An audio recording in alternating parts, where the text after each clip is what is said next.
What I've Done. Written by Night Breeze. Read by no one and nobody.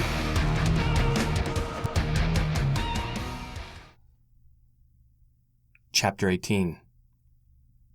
I don't know for how long I passed in and out of consciousness after the conversation I had with Moon, but eventually my body decided to make up its mind and stay awake, despite the fact that I was still very tired. At least, it felt like I was tired. My body felt sluggish, but somehow my brain seemed like I had drunk 3 monsters in quick succession. "What time is it?"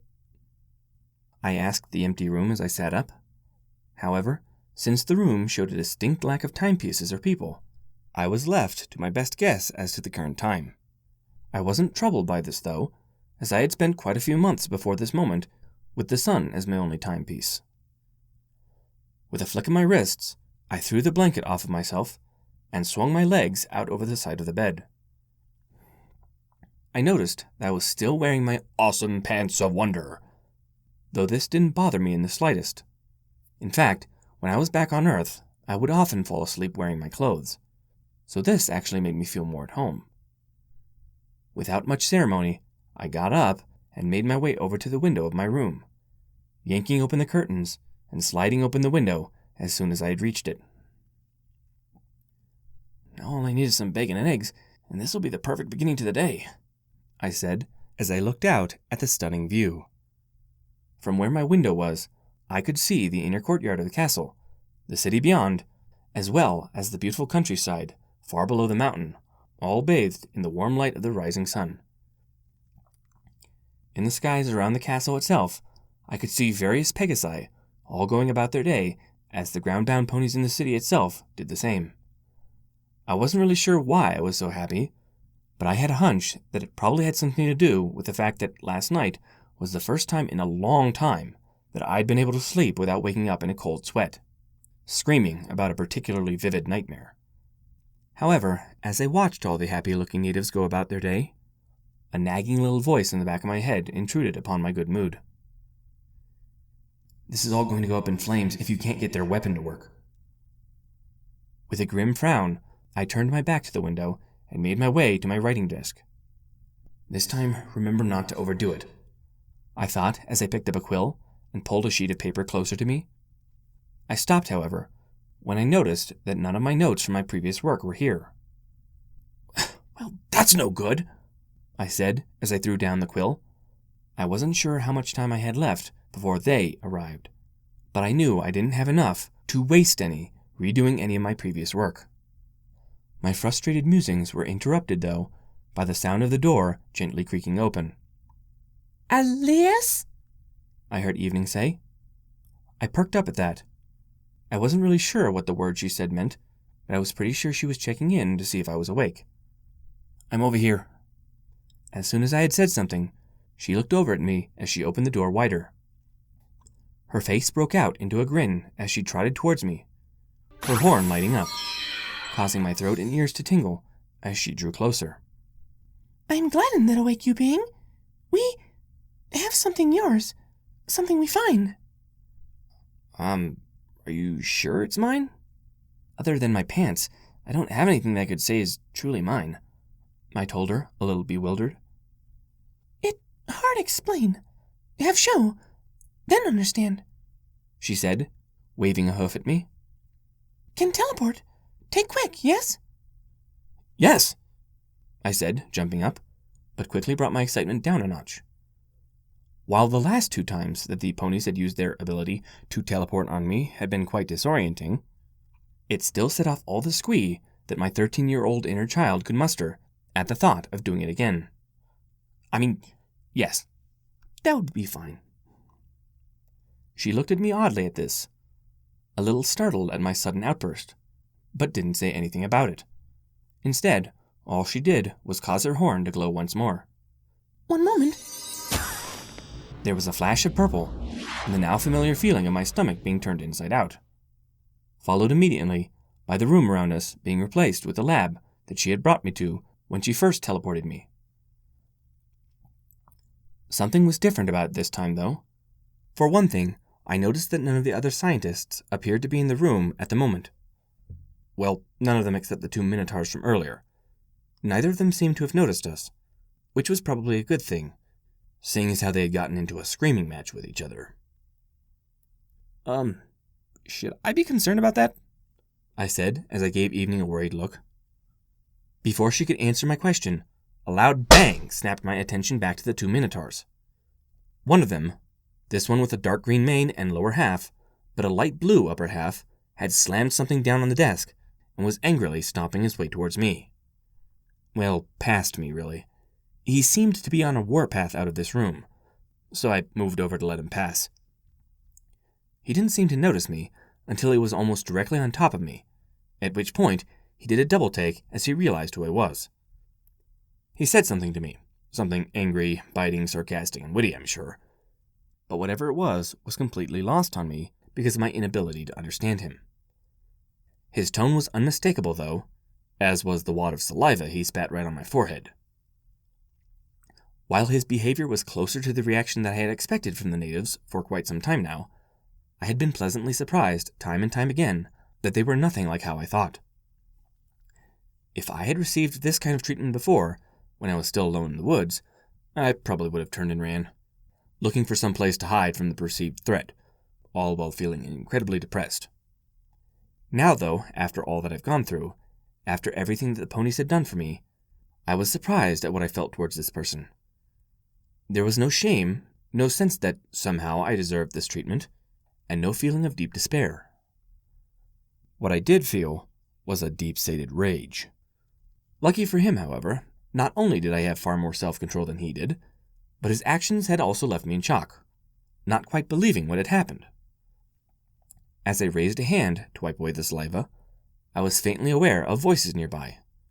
One was the voice of the second Minotaur, who seemed to be shouting in anger, but became a lot fainter after I heard the door slam. The other was Evening's, who seemed to be trying to get my attention. "I'm sorry. What was that?" I said as I snapped out of whatever trance I was in. "You doing right?" Evening asked, clearly worried at what had happened. "Yeah, I'm fine. What was that all about?" I said as I got my breathing under control. It was taking everything that I had not to let the beast out to tear that jerkwad a new one, but somehow I was managing. "It have something to do with thing we find. Need show before explain. Not explain well without show first. Guess mostly jealous," she said, worry still clear in her voice. I chuckled at that. I never thought anyone would be jealous of me, especially not after everything that's happened. "Not worry. Ignore Toothcracker. He not know what do," Evening said, as she levitated me a handkerchief. As soon as I had taken the offered cloth, she started cantering towards the back of the room. As I followed her, I did my best to wipe the spittle off my face and hand, thoroughly grossed out about what had happened. "Well, look on the bright side. If you ever get home, you'll go down in history as the first human who has ever been spat on by an alien," I thought, as Evening led me into a previously unobserved room in the back. "How do you think you will react to this?" Celestia asked as she observed the tests that her ponies were running on the survivor. Though at this point in their investigation, survivor was probably being too generous. "I do not know, sister. By his own admission, he has no experience with this sort of thing. If you recall, he believed that magic was a fairy tale, and that the soul was something that some people believed in, while others did not." Celestia sighed at that, cradling her head in her hoof. "I'm just relieved that he didn't pull anything from beyond the veil." "Agreed, though this does present an interesting conundrum. Would this still fall within the realm of necromancy?" "I don't think it does. Not only did he not pull anything from beyond the veil, but historically, these fragments have never been large enough to do anything other than hold some precious or traumatic memories. What we have here is an entirely new form of magic. One that I'm unsure should be explored," Celestia said uneasily. Luna nodded her head at her sister's words, but otherwise remained silent. As the two sisters thought about their new conundrum, they were interrupted in their thoughts by the muffled sound of arguing coming from the other side of the door. Luna rolled her eyes at this, her irritation mounting as she was forced to continue listening to the two Minotaurs. Are those two still going at it? Of course they are. To Tuskbreaker, this is a matter of pride now, and he will not rest until the perceived slight against him is avenged. We are lucky that Thunderhoof is able to keep him in line. Otherwise, he would have challenged Alex by now, Celestia answered with a sigh. That would not bode well. No matter how the battle turns out, we would end up being the losers. We cannot afford infighting when the enemy is at our door, Luna said with a grimace. Thankfully, however, the argument on the other side had come to an end, allowing the two sisters a moment of respite. At least, that's what they thought. Only moments after they thought the argument had ended, the room behind them erupted in shouting again. How dare you! Thunderhoof shouted, his voice clearly heard even through the heavy door of the observation room. What was that about?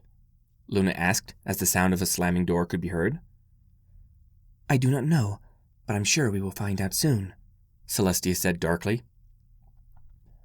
Almost immediately after, the door to the observation room opened, allowing both Alex and Twilight into the room. Twilight had a look of pure disbelief, while Alex had a look that fell somewhere between bemusement and anger, as he vigorously wiped his face with a handkerchief. Is everything okay? Celestia asked, after she cast the translation spell on herself and her sister. Well, Tusk... It not anything. Just misunderstanding a thing, Alex said, interrupting Twilight before she could finish. What do you mean, just a misunderstanding? Twilight asked incredulously. Tusk... Is being child. Is being distraction. More important things deal with. Cannot waste time on him. Aliens come soon. Will destroy everything if weapon not work. Alex cut in, an eyebrow raised pointedly as he looked at Twilight.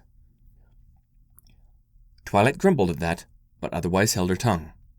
Celestia and Luna, on the other hand, shared a look between the two of them. Alex might not want them to know what had happened, but it was still important, especially if it involved Tuskbreaker. Minotaurs had a history of becoming unpredictable if their pride was on the line, and Tusk was no exception to that stereotype. The whole thing needed to be taken care of now before it became a problem. Anyway, still not know what weapon even is, or what does. All know is need calculation device to make work. Would help if told how weapon works.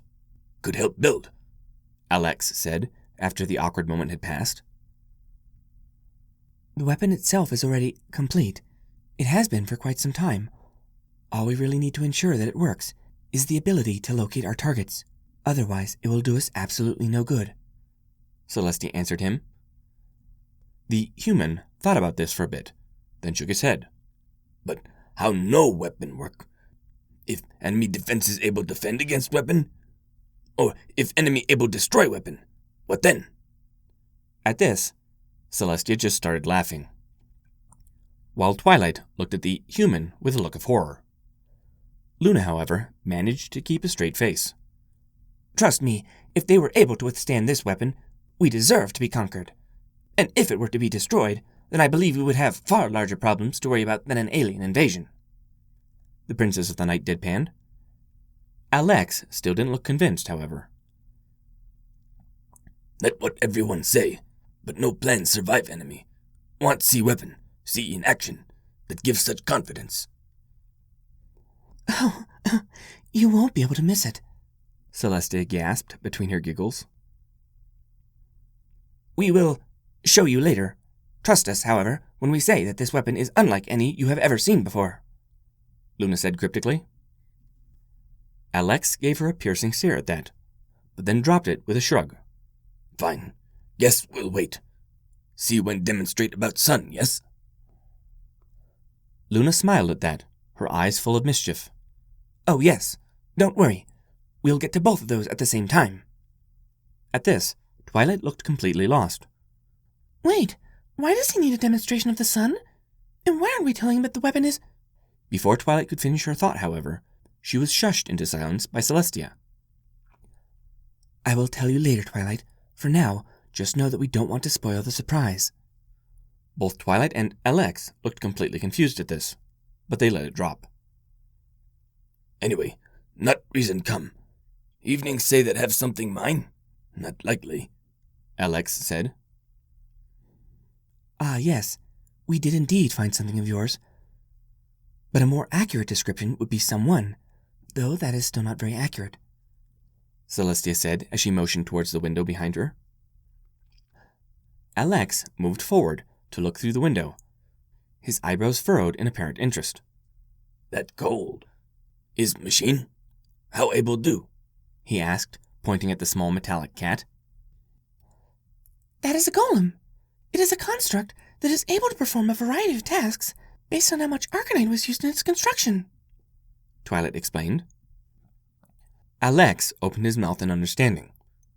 It very good. Very lifelike. Act like real cat. It's not supposed to, Luna explained. Alex turned to her, his eyebrow raised in confusion. What mean not supposed to? What's supposed to do? Luna shook her head. It's still supposed to act like a cat, but it wasn't very good at it.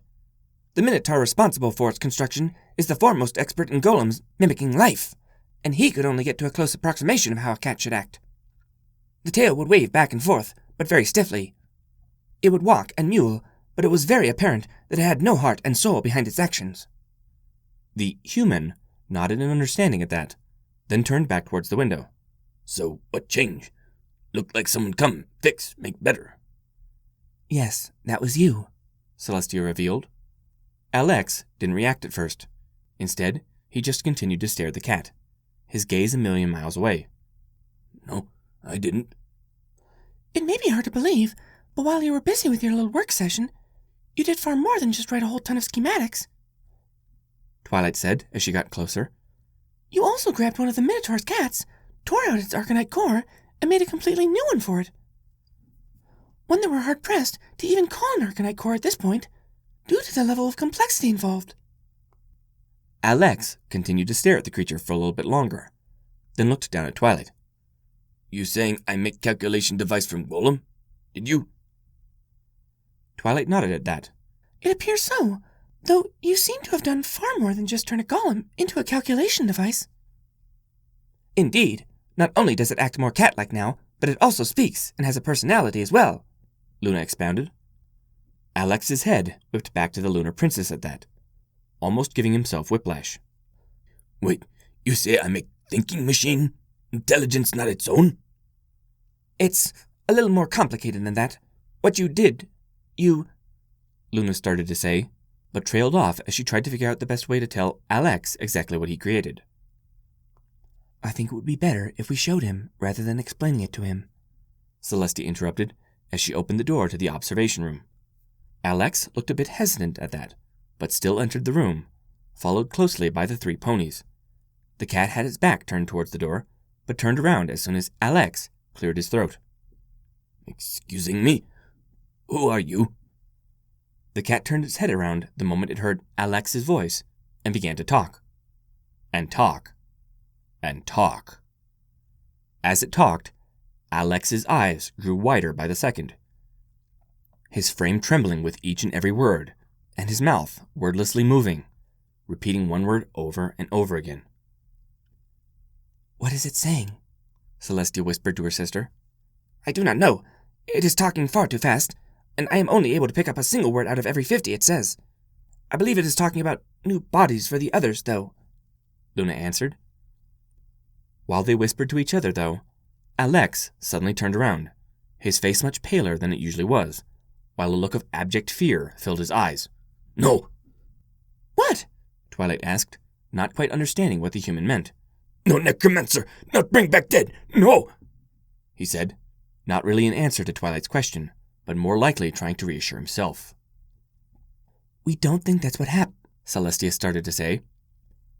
But the human ignored her, instead choosing to walk right past her, straight towards the observation room door, all while saying the same negative word over and over again. Oh dear, Luna heard Robert say, yet far slower this time, so that she could more easily understand him. I think I may have broken him.